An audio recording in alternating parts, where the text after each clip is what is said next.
wabarakatuh. Perkenalkan, nama saya Linda Iriani Hasibuan SPD, calon guru penggerak angkatan 10 SMP Negeri 2 Ampala Sampurus, Kabupaten Tapanuli Selatan. Hari ini saya tidak sendiri, saya ditemani oleh Bapak Maju Pratugas Armiandi Sitorus. Selamat pagi Pak. Pagi Bu. Pak, bagaimana kabarnya Pak? Puji Tuhan, sehat Bu. Oke. Nah, hari ini kita akan melakukan pra-observasi ya Pak. Sebelum Bapak melakukan observasi di kelas, saya akan melakukan pra-observasi.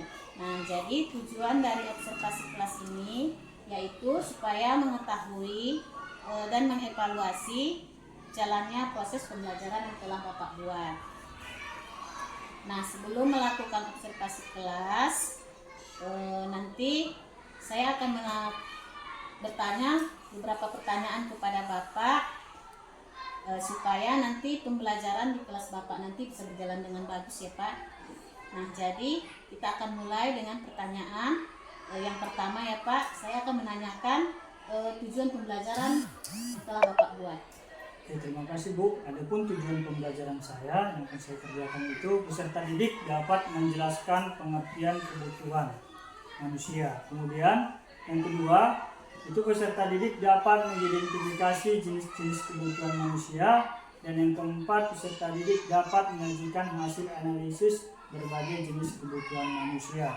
Oke, berarti Bapak nanti di sini mempunyai tujuan, ada 3 tujuan ya Pak ya. Nah, kemudian area pengembangan apa yang ingin Bapak capai? Nah, adapun area pengembangan yang ingin dicapai itu ada 2. Pertama itu area pengetahuan, yaitu nanti siswa mampu mengetahui tentang kebutuhan manusia dan mengidentifikasinya.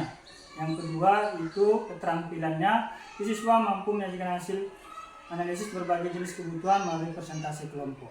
Oke, berarti ada pengetahuan dan ada juga keterampilan ya Pak ya. Nah, pertanyaan saya yang selanjutnya, strategi yang Bapak persiapkan bisa Bapak jelaskan mulai dari strateginya, metode yang Bapak buat, kemudian model pembelajaran yang akan Bapak sajikan nantinya Pak. Adapun strategi nanti yang akan saya kerjakan itu strategi pendekatannya itu melalui pembelajaran berdiferensiasi. Jadi kita akan melihat sesuai dengan minat bakat siswa, itu apakah audio atau visual atau kinestetik. Jadi berdasarkan minat dan bakat siswa tersebut. Kemudian metode pembelajarannya itu dilakukan secara diskusi, tanya jawab, dan penugasan.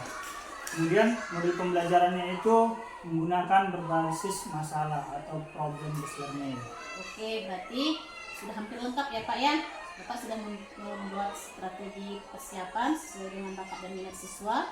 Kemudian metode penugasannya Bapak membuat ada diskusi kelompok dan kemudian bertanya jawab ya Pak. Kemudian medianya juga Bapak telah membuat LKPD. Baik Pak, setelah persiapan ini, bagaimana perasaan Bapak setelah berbincang-bincang dengan saya? Yang saya dapatkan setelah pembicaraan ini, saya semakin mengetahui apa yang akan saya kerjakan untuk pembelajaran hari Jumat besok, tanggal 25 Juli. Jadi saya lebih tahu bagaimana apa strategi yang akan saya kerjakan, metode maupun model pembelajarannya.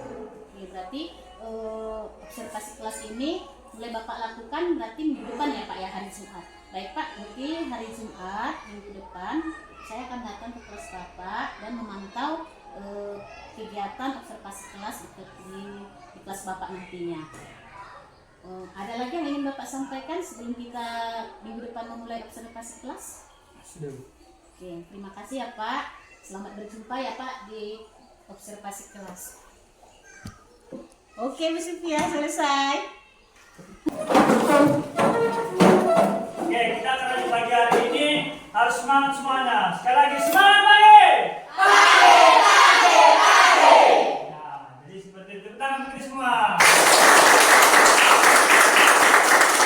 Oke, di sini semua sudah sarapan pagi hari ini? Sudah. Ada yang belum sarapan? Siapa yang masih lemas? Radit, udah sarapan? Kenapa masih lemas? Oke, semangat ya? Oke, kita harus belajar dengan semangat. Kenapa kita harus sarapan di pagi hari? Kenapa?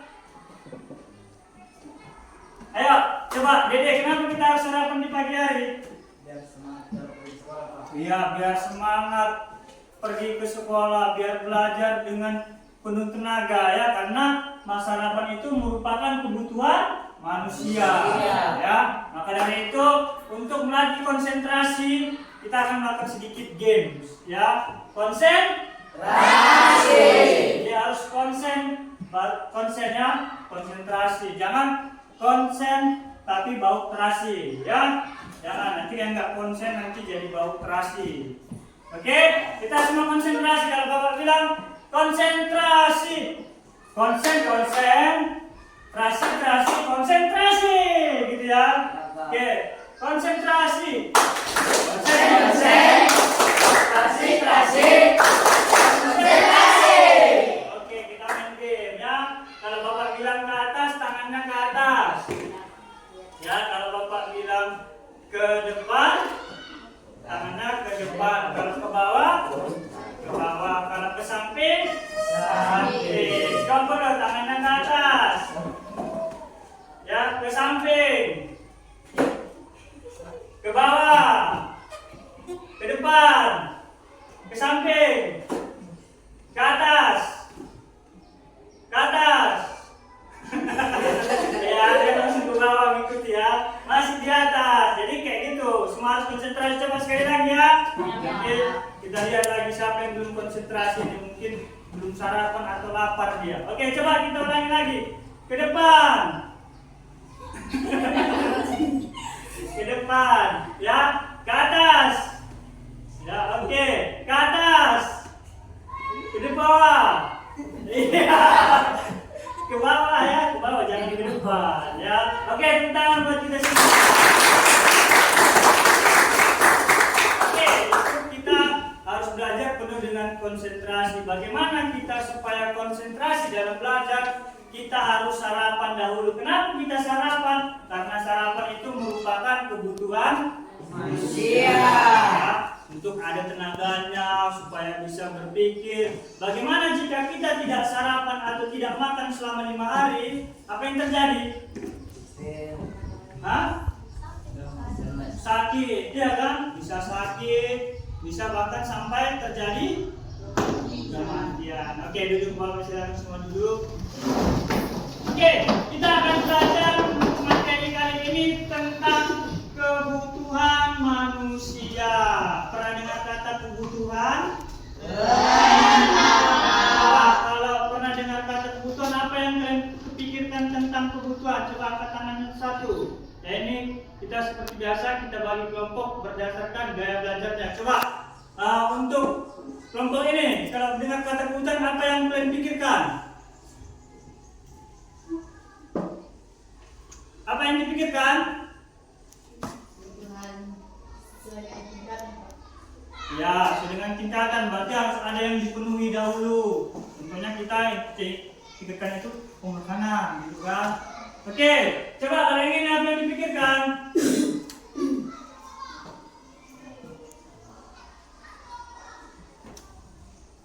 Apa kebutuhan kita sehari-hari? Iya, kebutuhan untuk makan. Ada lagi yang dari sini? Pakaian, ya, itu merupakan contoh-contoh daripada kebutuhan kita, ya. Ya, jadi berdasarkan itu bisa disimpulkan bahwa kebutuhan itu merupakan hal yang harus dipenuhi, karena jika tidak dipenuhi akan berakibat buruk pada diri kita. Oke ya, jadi kita akan belajar tentang kebutuhan. Coba perhatikan gambar ini. Oke, ini gambar apa? Yang pertama, handphone. Yang kedua, buku tulis. Yang ketiga, makanan. Jadi ini merupakan contoh-contoh daripada kebutuhan kita. Sekarang orang sudah tidak bisa terlepas dari handphone, tidak terlepas dari buku dan makanan. Oke, coba ya, ini ada tugas untuk kalian. Ini kita bagi dalam beberapa kelompok. Ada 4 kelompok, saya bagi tugas. Ya, jadi di sini kalian tuliskan nanti tentang pengertian kebutuhan serta jenis-jenisnya. Ya, jadi kalian tuliskan pengertian dan serta jenis-jenis kebutuhan. Nanti kalian gali permasalahannya dengan LKPD ini, ya. Oke, saya bagikan.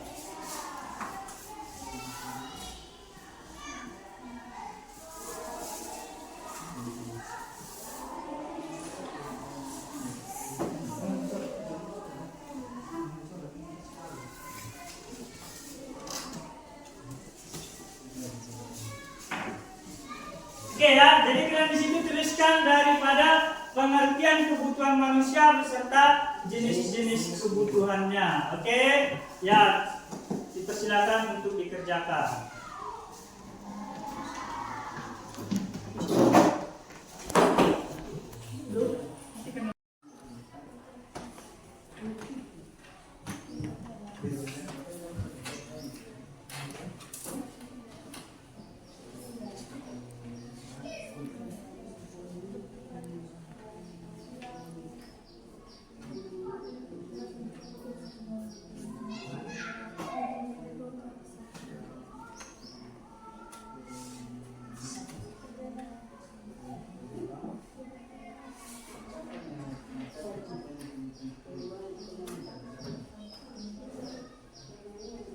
Boleh nggak boleh singkat-singkat boleh, karena agak panjang kan. Dan sekunder merupakan kebutuhan yang dipenuhi setelah primer. Meja kursi, itu aja langsung.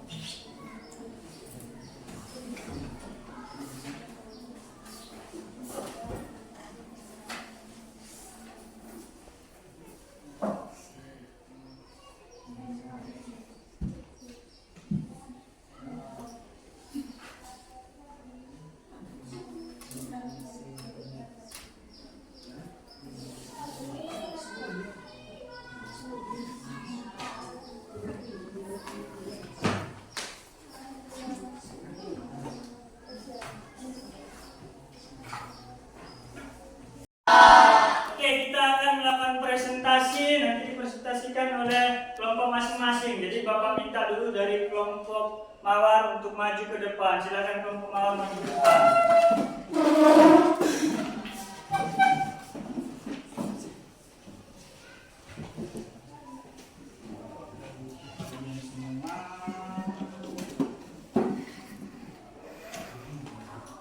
Oke, kepada kelompok Mawar kami persilakan. Baik, selamat pagi teman-teman. Pagi. Kami dari kelompok Mawar ingin mempresentasikan hasil diskusi kami mengenai kebutuhan manusia. Pengertian kebutuhan manusia adalah kebutuhan sesuatu yang dibutuhkan oleh manusia atau keinginan manusia yang harus selalu dipenuhi demi tercapainya kepuasan guna keberlangsungan hidupnya. Jenis-jenis kebutuhan satu menurut intensitasnya atau tingkatannya yaitu primer, sekunder, dan tersier. Dua menurut sifat yaitu jasmani dan rohani. Tiga menurut waktu penggunaan yaitu sekarang dan masa yang akan datang. 4 subjek, individu dan kelompok. Kepada teman-teman yang ingin bertanya kami persilahkan. Saya. Menurut kelompok kalian, kapan kebutuhan tersier dipenuhi dan apa yang terjadi jika tidak terpenuhi? Kebutuhan tersier dipenuhi ketika kebutuhan primer dan sekunder sudah terpenuhi dan kebutuhan tersier tidak harus dipenuhi sehingga kebutuhan ini tidak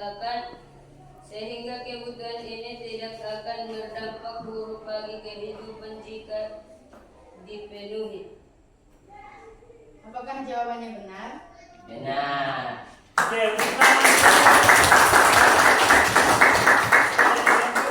Baik, buat teman-teman kami yang ingin bertanya lagi kami persilahkan.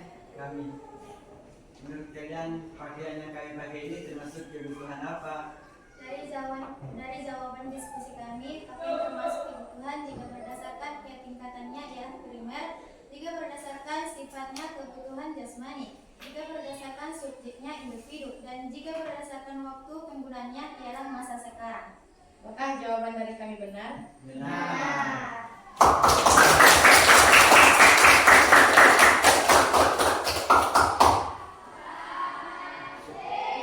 Baiklah teman-teman, demikianlah hasil presentasi kami.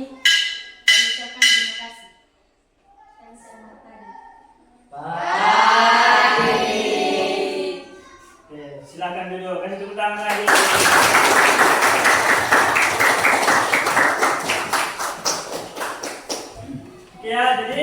Tadi kita sudah dengar sendiri jenis-jenis kebutuhan, bahkan tadi kita sudah mengetahui apa yang sedang kita gunakan ini merupakan suatu kebutuhan apa, masuk dalam tingkatannya seperti apa, sifatnya dia apa, dan sebagainya. Jadi itulah tadi jenis-jenis kebutuhan. Jadi kebutuhan itu harus dipenuhi, tapi kita harus tahu tingkatannya supaya kita lebih lagi bijaksana dalam memilih dan menjalani hidup kita sehari-hari. Oke, untuk menutup, persilakan 1-2 orang yang ingin menyimpulkan pembelajaran kita hari ini apa yang dia dapatkan. Oke, kepada anak-anak kami yang bersedia untuk menyimpulkan pembelajaran hari ini, angkat tangan. Ya, kepada anak kami yang ingin menyimpulkan, angkat tangan.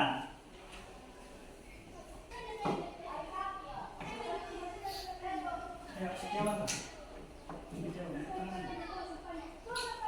Oke, ya silakan simpulkan untuk pembelajaran hari ini apa yang kita pelajari. Kebutuhan adalah kebutuhan yang harus dipenuhi. Kebutuhan kita sehari-hari. Tetapi jika tidak dipenuhi akan berdampak buruk bagi kita. Oke ya, kebutuhan itu kebutuhan yang harus dipenuhi, jika tidak dipenuhi akan berdampak buruk bagi kehidupan kita. Oke, sekian pembelajaran hari ini. Bapak ucapkan selamat pagi.